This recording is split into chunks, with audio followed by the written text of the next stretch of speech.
You're listening to The Score, a podcast for Valley sports enthusiasts.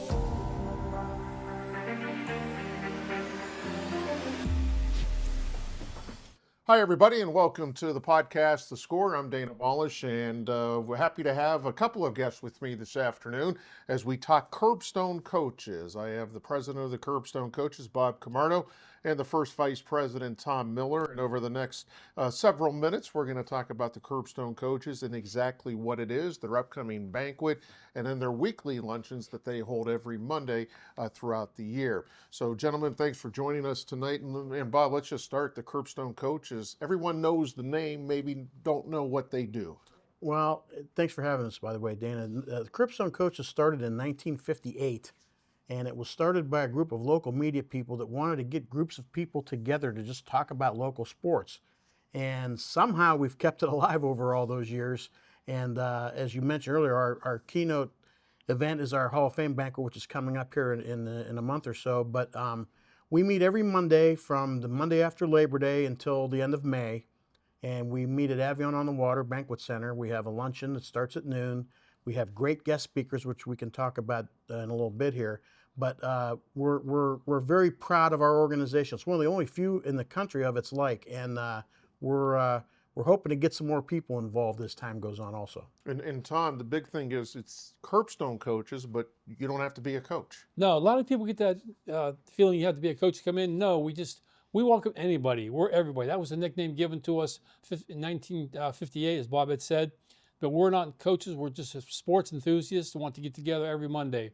And especially if you're a retiree out there and you have nothing to do on a Monday, you want to spend 2 hours with some friends, have an all-you-can-eat buffet, luncheon, we welcome you aboard. So what takes place at these meetings on Monday? Let's start there. We eat first, which makes me happy. That's what I do best. And we have a couple announcements, and then somebody will introduce that day's guest speaker. And then the speaker speaks for maybe 15, 20 minutes. Then we open it up to the audience for question and answer. And then everyone gets to go home. And as Tom was alluding to, if we can get some people, even if people are we understand that we're mostly a retiree type organization for people to be off on Mondays at noon. But if someone can get away for lunch for an hour or so, we'd love to have you join us. And as Tom said, we get accused all the time of having to be a coach to belong, and that's not true at all. People hear the Curbstone Coaches meeting. It's not a meeting. It's more of a gathering, I guess. We get together. It's a good time. Yeah, everybody sits at the table together. They meet new friends. We get some new people every week come along, and but it's a good time. It's a good hour and a half, 2 hours the most, and it's entertaining. And this is an organization that's been around since 1958. Not many. I mean, I think there's one in Stark County with Canton that kind of meets. I think it's the Hall of Fame. But right. This thing has gone on for a long time, and there's been 13 presidents since its inception in 1958. So there's president and officers, Bob. How does that kind of stack up? There's a president, there's a first vice president, second vice president, there's a secretary, there's a treasurer, and then we have a board of trustees that I think there's 5 in each. Yeah, three increments. Yeah, 3 increments of 5, and everyone runs for a re-election every year. And since we don't have a lot of people that are getting involved in these days, it's usually running unopposed because I was elected unanimously, which tells you there's nobody else running. Okay. So what do the Curbstone Coaches do? I mean, you meet Monday. Is that it? We meet on Mondays, and the banquet in May is our lone fundraiser of the year. And what we do after the banquet's over, we meet as an organization, the hierarchy in the summer, and we donate money to different charities. We're a nonprofit organization. We keep enough to pay the bills, but we donate a lot of money to local charities. We set money aside, and like some of the groups we donate to, Challenger Baseball, wonderful group. Limitless Dance, a wonderful group. The Thumbprints Organization, a wonderful group. Of course, United Way is in there. The Cleveland Guardians, charities. The Pittsburgh Pirate charities, we give to those too. Those are some of the ones we donate our money to, Dana. So you're there to help, but you're also there to have a good time, I guess, is the best way to describe it. Yeah, I think and you've been to some meetings, so you see, when I call the meeting to order, I have to ring a bell because everyone's talking sports. You talk to people and you meet with people that you only see maybe once a week or once every so often. and most of the talk is about sports, and that's what we're all about. And this is open to men and women. Absolutely. We Yes. have some women that come, and we'd like to have more, absolutely. And there's no dress code either. Some people often ask me, do I need to get dressed up in a suit and tie? You can come in shorts and flip-flops if you want. We have a no dress code meeting. And I think you made a good point. If someone is working and they want to spend their lunch there, they could get there, and leave when they have to. Right. But everything is kind of kept in order. Right. Now, we'll have people that have to go somewhere, and maybe they have to get up and walk out while the speaker's speaking. That's no big deal. It happens all the time. So speakers at your Monday luncheons, and we'll get to the Hall of Fame banquet coming up next month in just a second, but your speakers that you've had at the luncheons, what does it range from and who and? Well, we always, like I said, start the Monday after Labor Day, and we usually start with our initial action being with Ron Stroll, the YSU Athletic Director, because we give them a donation for scholarship from the Curbstone. Curbstone Coaches have a scholarship at YSU. And then we've had, in fact, the second one after Ron Stroll this year was somebody named Dana Balash that spoke to us, and Dana's always welcome. He always does a good job helping us. We have Bob Hannon talking about YSU football. We'll have the YSU basketball coaches. We had Dan Heiner, the Vindicator and Tribune sports editor, DJ Oakley from YSN Live, Trevor Parks, the YSU SID. John Mang came and talked about umpiring in the area. We had Jack Wallets came. Remember Jack Wallets came the for fishing guy, fishing yeah. Game him. And we also honor any high school team or individual that wins a state championship. We do that 3 times throughout the year. And then in December, in January, we actually start our baseball, softball stuff. We'll have Jim Rosenhaus, Guardians broadcaster, Greg Brown, Pirates broadcaster, all different kind of walks of sports. And we do try to get as many of the YSU head coaches as we can. So it's not just one sport; it's a variety of sports Absolutely. that you and you've had women speakers and Absolutely. Yes. and could someone make a suggestion to have a speaker? Absolutely, Sure. we're always looking for. I'm usually the one, and Tom helps me quite a bit, and you help me quite a bit. Schedule luncheon speakers, but I'm always looking for people that think that they may have someone that they'd like to get to speak. Who do you think over the years for both of you has been, you didn't think you'd get that person and you got him? Does anyone come to mind? It's got to be Rosenhaus and Brown. Rosenhaus and Brown, and Dana's the one that helped us with Greg Brown, but Jim Rosenhaus, they just happened to send an email to the then Indians, and Jim came down, and Jim's one of those guys that treats you like he's known you all his life, and those guys are so great. And then we've also had Jim Tressel several times. He draws a pretty big crowd, whether he was president or just doing whatever. He's Now, I know firsthand when Brown and Rosenhaus come down, you could walk away with some things too. They always bring T-shirts and box. bobbleheads and hats box. and Tickets? Tickets. Yeah. Oh yeah. Yeah. They're great guys, and they represent their organizations very well. Tom, I know the big event is coming up next month, May 4th. It is the Hall of Fame banquet, and I know this just doesn't happen overnight. This is a long time planning for you. Maybe just take us through what the Hall of Fame is, the Hall of Fame banquet. This year's May 4th is our banquet. I start planning for 2026 May 5th. Fifth. I start that day. As you know already, this year we got Greg Pruitt as our speaker. We're all lined up for next year. We got Lewis Lips from the Pittsburgh Steelers. It's going through it like a checklist of items. Like audio visual, I do that. That's taken care of. The staging, that's taken care of. The sound, that's taken care of. The ticketing, Patty Shuley does a great job with tickets. The program, the souvenir program, congratulatory ads to our inductees. We got Joyce Frateroli and Paul Kemper taking care of that, along with Frank Nolasco. They do that.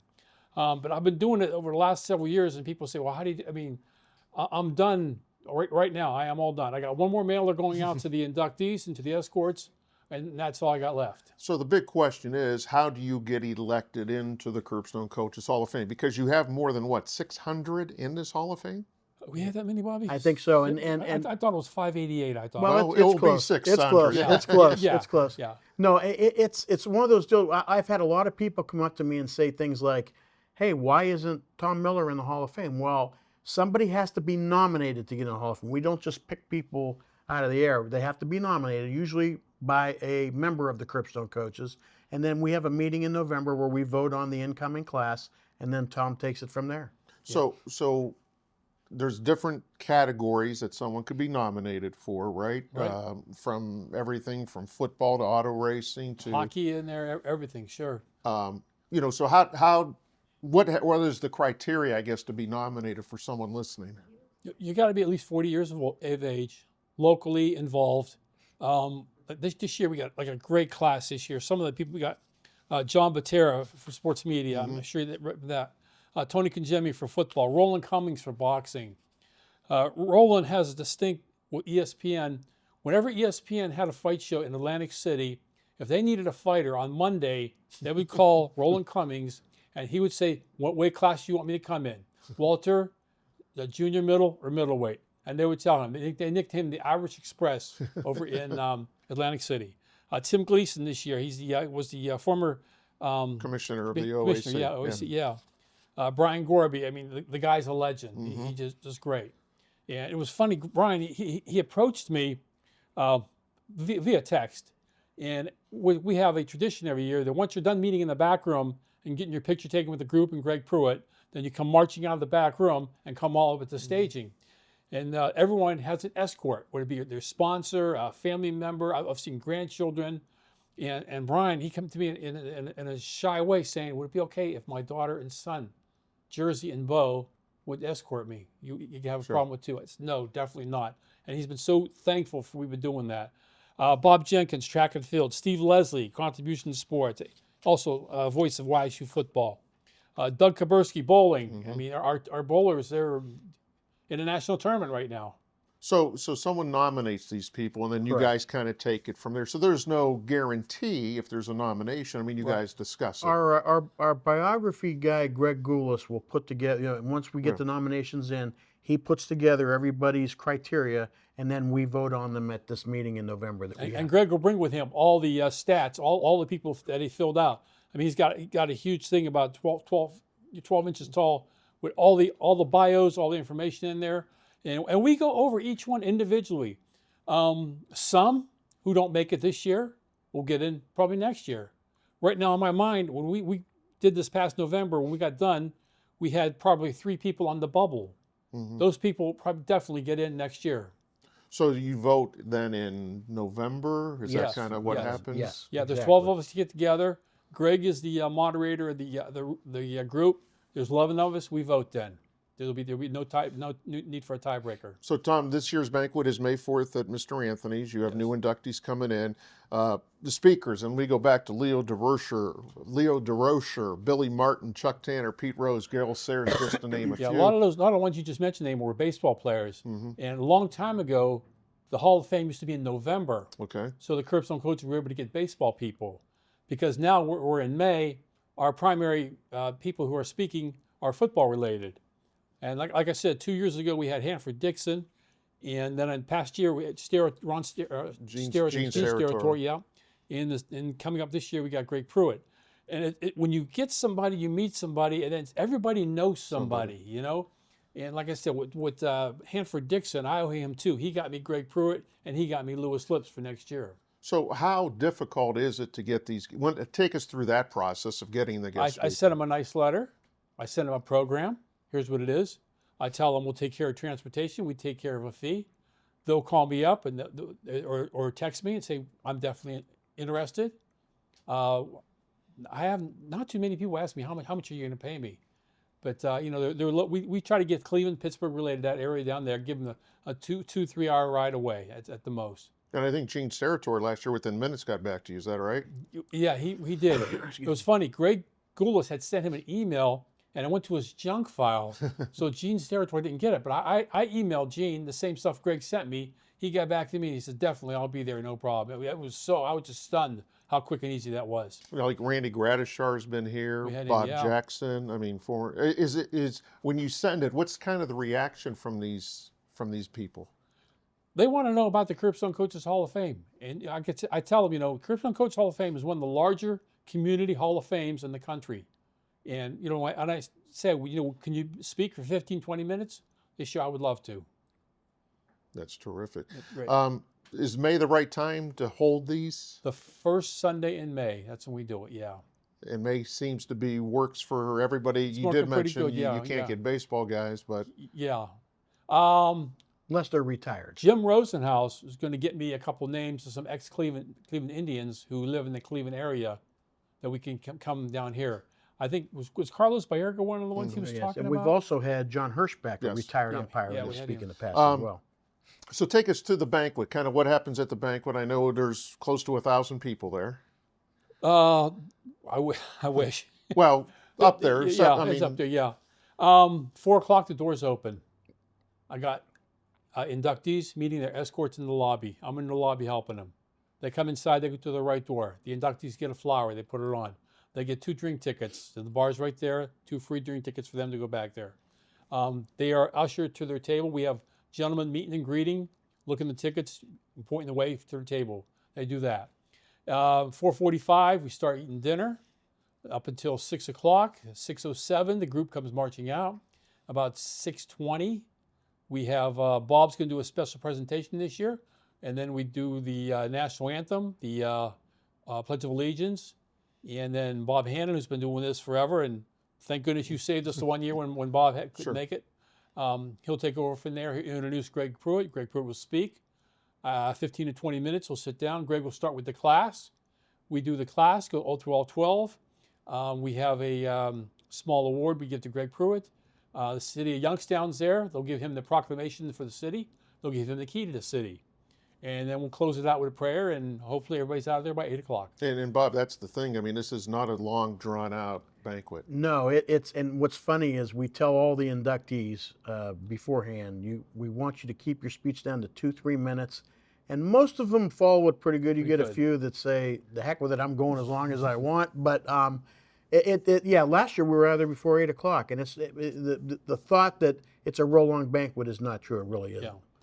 Because I'll get up there and I'll do my spiel. I'm done in 3 minutes. You know, like I said, we do Bob, and then Bob Hannon jumps in, and we get right into the program. So for the general public who wants to come, doesn't know anybody, just wants to come in and be part of it, you know, what advice do you give them?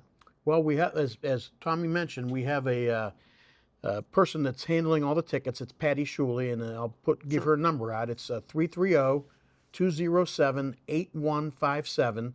Tickets are $60 a piece. Table for 8 is $480. And as Tom said, we open the doors at 4 o'clock. And call her. We have also got a website, thecurbstonecoaches.org. And we also have a Facebook page. There's information on all of those. And if you want to show up at 4 o'clock on that Sunday, it's no problem at all. We'll be selling tickets at the door. Tom, out of all the speakers that you've had, does one stand out? Not to, you know, slight anybody, but is there one maybe, You know, and you've been doing this for a while. It does. My first one. I worked with Helene Gran-Salrino, who's since passed away, and I'm sure she's looking down upon us. I worked with her, and she told me the one year get the speaker. I said, boy, this is going to be a tough job. So I was looking at the list of speakers we have, and then one name popped in my mind, Boom Boom Mancini. I said, he wasn't on here. I mean, he's Youngstown's favorite son. Why not? And I got a hold of him, and he says, I don't want paid. He goes, I just want you to donate to my charity. And I said, no. So the first one, Ray Mancini, that one stands out the most. And when I got Hanford Dixon's leg, I told my wife, holy cow, I can't believe I'm talking to Hanford Dixon. And I communicated with him. He was good to go, and he's probably my second favorite one. Most of these people, though, I'm assuming, are, once you get to know them, are ordinary people. Yeah, it's like, and it's like last year with Gene Steratore last year, I really hooked up with him. We were talking, and when he was at work, he was telling me he's sitting in a room with about 8 TVs in front of him going on, and he took a picture of the TVs going on, and he was really nice, and we really got close. And it's like when he came to our dinner, he spoke, he ate, he signed autographs, and like when he was leaving, my heart kind of sank. I said, well, this is it for Gene Steratore, you know. But I do stay in touch with him. But again, there are those connections where he tells someone else, and it could lead to someone else That's coming. exactly what happened. I tell Hanford Dixon I owe him a finder's fee because he's taking care of 2 of them for me. So what's next for the Curbstone Coaches after the banquet? Then and you take summer We off. have a little bit? couple more weeks of weekly meetings, and then what we do is, like I mentioned earlier, we'll honor any state high school champions at a meeting, a luncheon in June, and any YSU champions. We have the Brian Gorby Invitational because they win, you know, countless championships every year. We've got him scheduled already. But and then we break for the summer. We'll come back, like I said, the Monday after Labor Day. And when these high school banquets take place, I mean, back in the day, you guys used to have a banquet just for that, and now you do it for your weekly meetings. These young men and state champions, I mean, they don't leave empty-handed either. They get a plaque that you guys give them. Yeah, we give them a school. We give school and the coach a plaque. Why continue to do this? Why is the interest there? Well, I think our organization is promoted around and revolves around local sports, and there's no more grassroots type of sports individual than a young student athlete. And if you win a state championship, that's a heck of an accomplishment, and we feel that it needs to be addressed. And Tom, donating to the charitable organizations, that's really big, isn't it? Yeah, it takes place in July. Yes, it is. We sit down, and my daughter, who has special needs, a couple of those organizations she belongs to, and the Curbstone Coaches, we donate to them. And like I said, it was about 12 of them, Bob. Yeah. That we donate to, and it's a good feeling.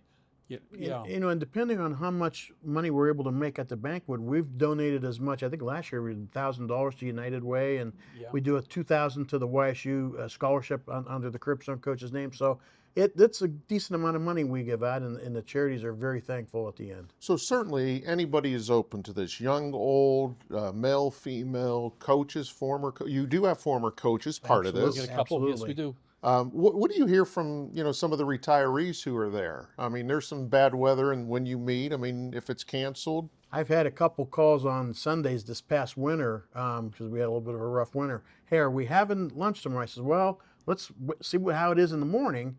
And I had one guy tell me, he goes, oh, don't cancel it if you can help it, because this is what I look forward to every week. I think we got a lot of guys like that.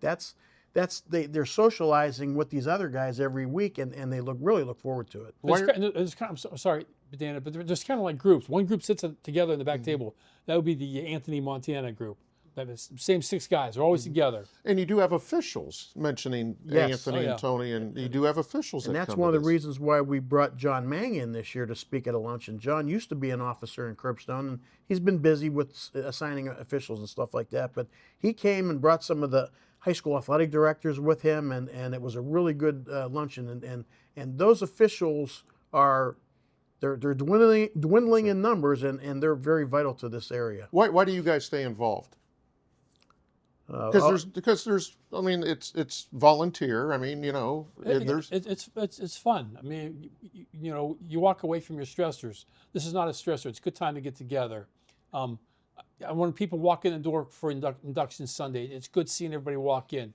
It's good seeing 12 guys get up there and say, I made it to the granddaddy of all Hall of Fames in the Mahoning Valley, the Curbstone Coaches. You see them get up there and get talk. I know I'm giving them 2 minutes, but I'm not going to yell. They're going to go 3 or 4 minutes. Mm-hmm. I guess that's a great way to put it. This is the granddaddy of the Hall of Fames in the area. It is. And to answer your question, for me, my wife works out of our home, so it gets me out of the house. When people get inducted, when they get that letter, kind of what's that feeling? One guy called me and goes, this is one of the greatest achievements of my life. It was so glad to read that when he said they sent a confirmation letter back to me saying if they can make it or not. And I got all of them this year. Within 3 weeks, they were all back. And just reading stuff like that, this is the greatest thing that ever happened to me, getting inducted in Curbstone Coaches Hall of Fame. It makes you feel good about it. And one of the things that I enjoy going to the banquet is hearing the stories of these people, because there's a lot of things maybe you didn't know about this person, and they express those. And it's emotional for some people. A lot of these guys, obviously, and females, have accomplished great things in their athletic careers, whether it be playing or coaching, whatever. And stories that they're able to tell, as you mentioned, are stuff that you may not normally hear unless you would go to this banquet and hear these people talk. So the Curbstone Coach has been around since 1958. You guys have done so much with it now. I remember it when I was a kid. What's the future of the Curbstone Coaches? Well, I'm glad you asked that, because anyone that might be watching us and would like to get involved, we really could use an influx, because, again, it's mostly retired people. And unfortunately, I could name off the top of my head probably 10 people that have passed away in the last 3, 4, 5 years that normally came to the luncheons and what have you. So our numbers are dwindling a little bit, and we need to get some more people involved. So we'd love to have that happen. Tom? It's like I said, like he said, we lost some people, but come on, you'll have a good time. It's not a stressor in your life. You have a good time. Like I said, all you can eat buffet. You got a good speaker up there, and like I said, we start at 11:45, and we're usually out of there 1:15. We're all done. And I think sometimes, in my experiences, some people may be hesitant if they see you out somewhere to ask you a question, but in that setting, it's so relaxed. I mean, they could ask you anything, really. Well, our publicity guy is Greg Goulas, and he talks to the speaker to put the article in the newspaper the next day, and he leaves before the speaker actually speaks. So if the speaker wants to say anything they want, it's off the record, So, and you're right, it's a very relaxed question and answer session. So the Curbstone Coaches, again, from Labor Day through mid-June, meet every Monday at the Avion on the Water. You have your Hall of Fame banquet in May, which is that first Sunday in May. Yes. Your biggest fundraiser. I know the banquet doesn't run itself, and I know the Reese family has helped you guys out. And you took the words right out of my mouth. Ed and Diane Reese in Briarfield have been our sponsor for the last few years. Yeah. And listen, Ed Reese is one of those guys. He doesn't like to be in the limelight, but he's the greatest. He's really helped us because he came aboard when COVID happened. We actually had 2 years where we didn't have a banquet because of COVID, and Ed was a lifesaver, and God bless him. He's a great guy. And Tom, again, we'll wrap things up. If someone wants to nominate someone for the Hall of Fame, that process is, I know they could go to the website, right? Yeah. We had Jim Snowden get in a couple years ago. And I didn't know about Jim Snowden until I read his biography, and I said, "Why is this guy not in?" And then we got him in, and he got up there and he goes, "What took you people so long, to get in?" And it's like nobody inducted him. Nominated him for induction. And the thing I do is when we start our meetings in September, I'll put who our speaker is, and by the way, we are taking nominations now for the Curbstone Coaches Hall of Fame. I'll get it in there. And give me a call. I'll get you an application out. Put as much detail as you can on it. I'll give you a return address envelope and send it back to me. So if someone wants to nominate someone, there's no reason they shouldn't nominate him because you guys are going to. I mean, you're going to pay attention. Not that you wouldn't. Anybody can nominate. Anybody. You don't have to be a member. Anybody can nominate. But your criteria is at least 40 years old. Yeah. And obviously you have to have accomplished something, sure. right? And we do want to stress that just because someone gets nominated doesn't necessarily mean they'll automatically get in. But most of the people that get nominated are very worthy candidates and do get in. Well, you guys do a great job with that, and certainly we look forward to the banquet. Again, Tom, that banquet, May 4th, Mr. Anthony's. Yep. Greg Pruitt is the guest speaker. He's all lined up. Great food there. Yes, great meal. Good food. And for tickets, again. 330-207-8157. Patty Shuley. Okay, or go to the website. You could find that information. Yeah. Right? And my phone number is in the newspaper as well. Like I said, I tell all of our inductees there was not a bad question. And I'll tell the public the same way. There's not a bad question. Well, hopefully the Curbstone Coaches, which started in 1958, continues for many, many more years. Gentlemen, I appreciate you coming in. That wraps up this edition of The Score. I want to thank Tom Miller, the first vice president, and Bob Camardo, the president of the Curbstone Coaches. You can find The Score podcast and all the other 21 News podcasts dropping every Thursday morning. Thanks for tuning in, and we'll see you next time.